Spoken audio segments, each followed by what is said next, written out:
YSR Congress party అధ్యక్షులు మాజీ ముఖ్యమంత్రి వర్యులు శ్రీ వైఎస్ జగన్మోహన్ రెడ్డి గారి ఆదేశాల మేరకు మొన్న 9వ తారీఖున ఉమ్మడి విశాఖపట్నం జిల్లా పర్యటనకి మెడికల్ కాలేజీల ప్రైవేటీకరణకు వ్యతిరేకంగా జరిగినటువంటి ఆ కార్యక్రమానికి వారు విచ్చేసినప్పుడు రాజీపేట గ్రామానికి సంబంధించి ఆ రైతులు, ఆ గ్రామస్తులు, మత్స్యకారులు అందరూ కూడా వారికి కలిసి స్థానికంగా ఏర్పాటు చేస్తున్నటువంటి బల్క్ డ్రగ్ పార్క్కి మేము వ్యతిరేకంగా ఉన్నాం, మాకు ఆ పరిశ్రమని, ఆ పార్క్ని ఇక్కడ ఏర్పాటు చేయడానికి వీల్లేదని చెప్పి వారు జగన్మోహన్ రెడ్డి గారికి ఒక రిప్రజెంటేషన్ ఇవ్వడం జరిగింది.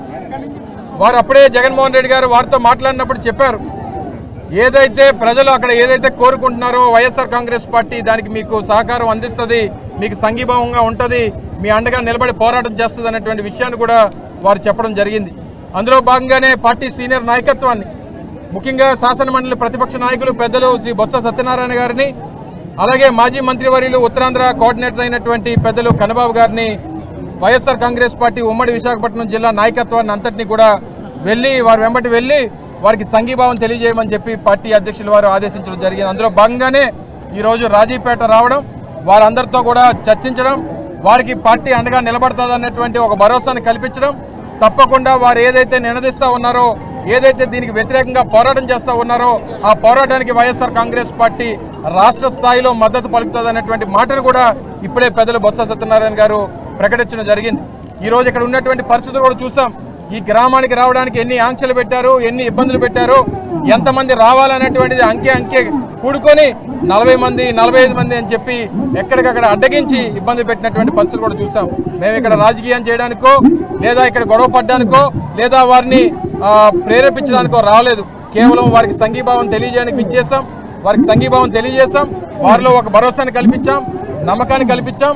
మరి ఇవన్నీ కూడా మరొకసారి వైఎస్ఆర్ కాంగ్రెస్ పార్టీ తరఫున ఈ ఒక్క గ్రామమే కాదు, దీని మీద ఆధారపడినటువంటి దాదాపు 15 గ్రామాలు, దాదాపు 25,000 మత్స్యకార కుటుంబాలకి అండగా వైఎస్ఆర్ కాంగ్రెస్ పార్టీ ఉంటుందనేటువంటి మాట ఇవ్వడానికి ఈరోజు మీ మధ్యకి రావడం జరిగిందనేటువంటి విషయాన్ని మరొకసారి ఈ సందర్భంగా తెలియజేసుకుంటూ ఇప్పుడు పెద్దలు మాజీ మంత్రివర్యులు శ్రీ కన్నబాబు గారు మాట్లాడతారు. అందరికీ నమస్కారం. గౌరవనీయులు మాజీ ముఖ్యమంత్రి వర్యులు శ్రీ వైఎస్ జగన్మోహన్ రెడ్డి గారి ఆదేశాల మేరకు పెద్దలు బొత్స సత్యనారాయణ గారి నాయకత్వంలో అందరం ఇక్కడికి వచ్చాం. చాలా దుర్మార్గమైన పరిస్థితి ఈ ప్రాంతంలో ఉంది. ఇప్పటికే చాలా ఫార్మా ఇండస్ట్రీస్తో ఈ ప్రాంతం అంతా కూడా సముద్రం అంతా కలుషితం అయిపోయిందని చెప్పి మత్స్యకారులు చాలా ఆందోళనలో ఉన్న సమయంలో మళ్ళీ చంద్రబాబు నాయుడు గారు ఈ బల్క్ డ్రగ్ పార్క్ పెడుతూ ఉంటే మత్స్యకారులు వ్యతిరేకిస్తున్నారు. దీన్ని ఉక్కుపాదంతో అణిచివేయాలని హోంమంత్రి అనిత గారి నాయకత్వంలో చాలా గట్టిగా ప్రయత్నం చేస్తున్నారు. మేము ఇక్కడికి వస్తుంటే ఏదో కల్లోలిత ప్రాంతానికి ఏదో టెర్రరిస్టులు వస్తున్నట్టుగా చాలా పెద్ద హంగామా, వందలాది మంది పోలీసులు. మేము అడుగుతున్నాం, అనిత గారు రాత్రే మీ పాత వీడియో చూసాం, మీరేం చెప్పారు?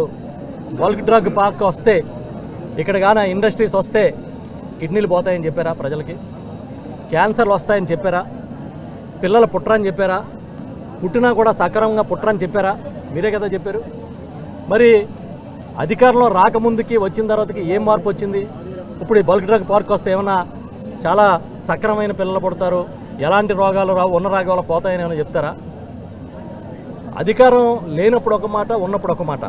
ఇవాళ కూడా మా వైఎస్ఆర్ పార్టీ నాయకుల్ని, ఈ కార్యక్రమానికి మద్దతు ఇస్తున్న సిపిఎం లాంటి ఇతర పార్టీల నాయకుల్ని కూడా గృహ నిర్బంధం గత 15 రోజుల నుంచి చేస్తున్నారు. ఎంతమంది గొంతుల్లో కాపుతారు? మేమైతే చెప్తున్నాం, మా జగన్మోహన్ రెడ్డి గారు ఎప్పుడు కూడా పేదల పక్షాన్ని నిలబడతారు, ప్రజాభీష్టం మేరకే నిర్ణయాలు తీసుకుంటారు.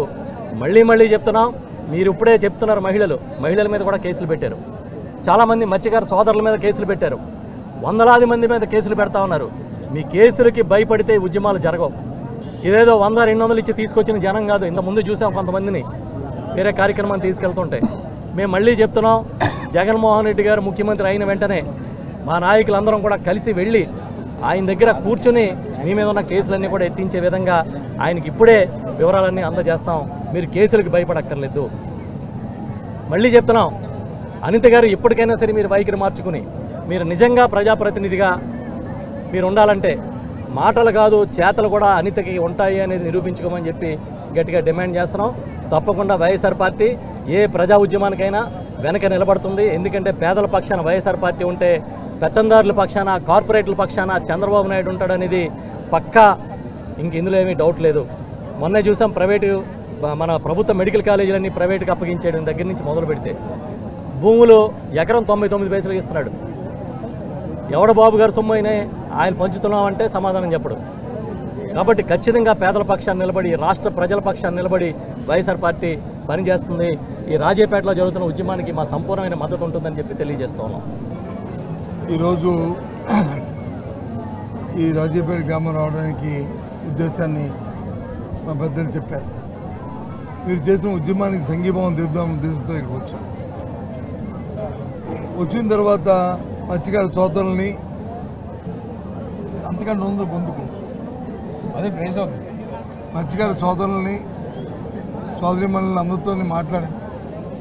వాళ్ళు చెప్పారు విషయం అంతా కూడా, ఇబ్బంది అంతా కూడా చెప్పారు. ఈ పరిశ్రమ వస్తే మా కుటుంబాలు నాశనం అయిపోతాయండి, మాకు ఈ బర్త్డేకి వస్తే మా అంతా కలుషమైపోతుందండి, ఇక్కడ మరి మేము జీవించలేమండి, జీవనోపాధి కరువు అవుతామని చెప్పారు. ఈ మా మాటలు కాదండి, ఇక్కడ ప్రస్తుతం ఉన్న శాసనసభ్యులు ఆ రోజు ఎన్నికలకు వచ్చినప్పుడు వారితో పాటు వచ్చిన నాయకులు వాళ్ళు చెప్పిన మాటే ఈ మాట అండి, ఇది మాది కాదండి అని చెప్పి పాప అమాయకంగా ఆ సోదరి మనకు చెప్పారు. మా పార్టీ జగన్మోహన్ రెడ్డి ఆదేశం ప్రకారం వచ్చిన మా తాలూకా పార్టీ విధానం కూడా మీకు తెలియజేస్తాం. ఏ పారిశ్రామిక అభివృద్ధి చెందాలని కోరుకుంటాం, కానీ ఆ ప్రాంత ప్రజల తాలూకా మనోభావాల్ని, ఆ ప్రాంత ప్రజల తాలూకా ఆలోచనని, వారి తాలూకా అభిప్రాయాలని గౌరవిస్తూ వాళ్ళు విప్పించే కార్యక్రమాన్ని చేయాలి. అంతేగాని అధికారం ఉంది కదా అని చెప్పని పోలీసు జులుంతోనో అధికార బలంతోనో ఆ మతంతోనో ఆ కార్యక్రమం చేస్తారంటే అది మాత్రం ప్రజాస్వామ్యంలో తగదు. అందుకే వాళ్ళు చేస్తున్న పోరాటానికి నేను సంఘీభావం తెలపాలని ఇక్కడికి వచ్చాం. పూర్తిగా కూడా వాళ్ళ పోరాటానికి మద్దతు ఇస్తున్నాం. వాళ్ళ ఆలోచన ప్రకారము, వాళ్ళ తాలూకా అభిప్రాయ ప్రకారము ఇక్కడ ఈ కార్యక్రమం రాబోయే కాలంలో జరగాలి తప్ప వాళ్ళకి అభీష్టంగా జరిగిన ప్రతి దానికి కూడా మేము మా పార్టీ వ్యతిరేకిస్తుంది. మేము పూర్తిగా వైఎస్ఆర్సీపీ మద్దతుగా ఉంటుంది. పార్టీ మాటగా మా నాయకుడు జగన్మోహన్ రెడ్డి మాటగా మరి మీ ద్వారా ఈ ప్రాంత ప్రజలకి, ఈ రాష్ట్ర ప్రజలకి తెలియజేస్తాం. వాళ్ళు అడిగారు, వాళ్ళు కోరారు. తప్పకుండా ఈ విషయాన్ని ఆయన చెప్పి అవసరం అనుకుంటే తప్పకుండా ఆయన కూడా వస్తారు. సార్, విశాఖలో రిషికొండ ప్రకృతి విధ్వంసం అన్నారు, వెనక చూస్తే మొత్తం కొండలన్నీ కూడా తప్పేసి విధ్వంసం చేస్తున్నారు. మరి దీన్ని ఏమన్నారు సార్? మరి అందుకే ఇక్కడ విషయంలో మేము ప్రభుత్వంకి నిలకడ లేదు. ప్రభుత్వంకి వచ్చి ఎన్నికలప్పుడు ఒక మాట, ఎన్నికల తర్వాత ఒక మాట.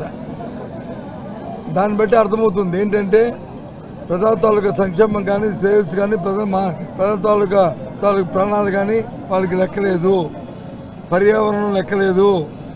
వాళ్ళ ఆలోచన అంతా ఒకటే, దోచుకోవడం దాచుకోవడం. ఈ రెండు కార్యక్రమాలు తప్ప ఇంకో కార్యక్రమం ఇవాళ అధికారంలో తెలుగుదేశం పార్టీకి, చంద్రబాబు నాయుడికి కానీ, ఆ కూటమిలో ఉన్న పెద్దలకు కానీ, వాళ్ళతో ఉన్న తాబేదారులకు కానీ, కింద స్థాయి నాయకులు కానీ అందరిది ఒకటే సింగిల్ పాయింట్ ఇచ్చింది. ఆ నేపథ్యంలోనే ఇవన్నీ జరుగుతున్నాయి.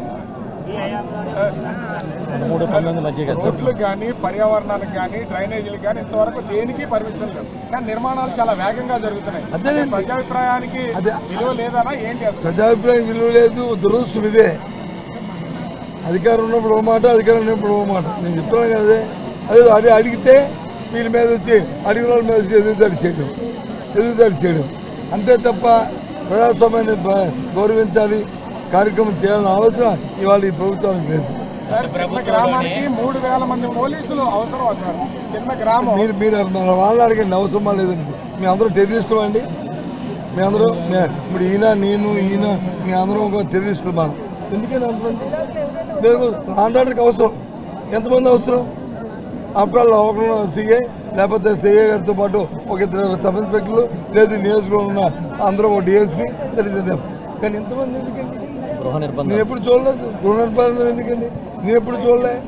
ఎప్పుడైనా చెప్పనండి గత 5 సంవత్సరాలు ఎప్పుడైనా ఇలాంటి కార్యక్రమాలు జరిగాయని చెప్పి ఎప్పుడైనా ఎందుకు వాళ్ళు ఆపుతాను మొన్న ఇప్పుడు టీవీలో చూశాను వచ్చారు ఎవరు ఇక్కడున్న స్థానిక ఎమ్మెల్యే గారు వచ్చి చెప్పారు కదా నీ నెల మరుక్షణంలో అన్నీ ఆగిపోతాయి కలెక్టర్ గారు ఆపాలి అని ఎక్కడ అవుతుంది అవి కనిపిస్తున్నాయి కదా అంటే మాటకి విలువ లేదు లేదు మాటకి ఖాతరు చేయలేదు మాటకి విలువ లేదా లేదా మాటని ఖాతరు చేయలేదా మన విషయం మాలో తెలుసుకోవాలి కూటమి నాయకులు చాలా స్పష్టంగా చెప్తున్నారు గత ప్రభుత్వంలోనే ఎన్నింటికి పునాదులు లేకపోతే శంకుస్థాపనలు జరిగాయి ఇప్పుడు వచ్చి ఎట్లా ఏ ఉద్దేశంతో ఇక్కడ మాట్లాడుతున్నారని వాళ్ళు చెప్తున్నారు. ఒకే ఒక మాట చెప్తున్నాను ఏ ప్రభుత్వాన్ని మా ప్రభుత్వంలో ఇచ్చినా అంతకుముందు కాంగ్రెస్ ప్రభుత్వం ఇచ్చినా అంతకుముందు తెలుగుదేశం ప్రభుత్వం ఇచ్చిన ఉద్యమాన్ని ఆ కార్యక్రమాన్ని ఆ లోకల్గా పనులు ప్రారంభించే ముందు ఆ ప్రాంతంలో ఉన్న ప్రజల తాలూకు మనోభావాలు తెలుసుకొని వాళ్ళతో సంప్రదించుకొని వాళ్ళని ఒప్పించి ఆ కార్యక్రమం చేయాలి. లేనప్పుడు దాన్ని ఇంకో దగ్గర మార్చుకోవాలి. లేనప్పుడు దాన్ని ఇప్పుడు ఒక విషయాన్ని అదే చెప్తాను కదా భోగాపురం ఎయిర్పోర్టు అన్ని వేల ఎకరాలని ఎక్విజిషన్ చేయడానికి వీల్లేదు. పెద్ద ఉద్యమం చేశారు టీడీపీ ప్రభుత్వంలోనూ. మేము వచ్చాం వాళ్ళందరినీ ఒప్పించాం, వాళ్ళందరినీ క్యాచ్ చేసాం, శంకుస్థాపన చేసాం. ఇంకా వచ్చే సంవత్సరంలో ప్రారంభించబోతున్నాం. దాన్ని ఒప్పించాం. మన పక్కన ఉన్న SEZ ఏది మన అచ్చాపురం SEZ దాన్ని 8,000 ఎకరాలు చేసాం అక్కడ. అది ఆ ప్రజలందరూ ఒప్పించాం, ఆ ప్రజలకు అవకాశాలు కల్పించాం, వాళ్ళని మెప్పించాం, ఆ కార్యక్రమం చేస్తాం. ఆ పక్కనున్న మరి రామ్కి ఫార్మాసిటీ ఒప్పించాం, చేసాం. రణసందలో ఉన్న ఇది లేదు బొబ్బిల్లో గ్రోత్ సెంటరు ఇవన్నీ చేసాం కదా.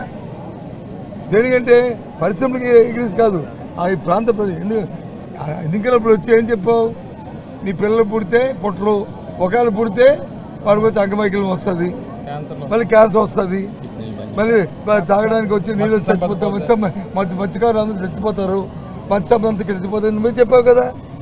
మరి ఏ కోణంలో చెప్పావు, ఏ అథారిటీతో చెప్పావు, ఇది కూడా శానిటీ ఏంటి అంటే చెప్పినవన్నీ. అయితే తప్పు చేసి కాదు నేను అబద్ధాలు చెప్పాను, నేను చెప్పిన దాన్ని కూడా తప్పు అయిపోయింది, ఇగో ముక్కు నేలకు రాసుకుంటున్నాను, మా చంద్రబాబు నాయుడు గారు చెప్పాను, ఇవన్నీ అబద్ధాలని చెప్పండి వచ్చి చెప్పాను. వాళ్ళు బతిమాలుకోమండి, మాకు అభ్యంతరులే. వాళ్ళని కన్విన్స్ చేసుకోమండి, మాకు అభ్యంతరులే. అంతేగాని వాస్తవాలే అది వాస్తవం నువ్వు నమ్మింది వాస్తవం అమ్మాయికి నమ్మరా? వాళ్ళకి తెలుసు కదా. మనం చెప్పిన మాట పాపం గుడ్డుగా నమ్మే వ్యక్తులు కదా అందరూ. అంటే ఇప్పుడు బాధ్యతగా ఉన్న వ్యక్తులు ఎంతవరకు నిజం చెప్పాలి, ఎంత మన నిబద్ధత ఉండాలి, ఎంత నిబద్ధత ఉండి మాట్లాడాలి. కానీ కాదు కదా. అందుకు ఈ విషయాలు వస్తాయి. దయచేసి ఇవాళ ఏదైతే ఇక్కడ వచ్చిన ఆ సంఘీభావం తెలిపామో ఈ ప్రజల తాలూకు కోరికని ఏ విధంగా అయితే అయినా సరే వాళ్ళ మాట ప్రకారమే కార్యక్రమం జరగాలి. దానికోసం వాళ్ళ వెనకాతల ఏ స్థాయికైనా సరే వైఎస్ఆర్సీపీ వాళ్ళు అనుకుంటుంది అనే విషయాన్ని ఈ సందర్భంగా మీ ద్వారా వారికి మనం చేస్తాం.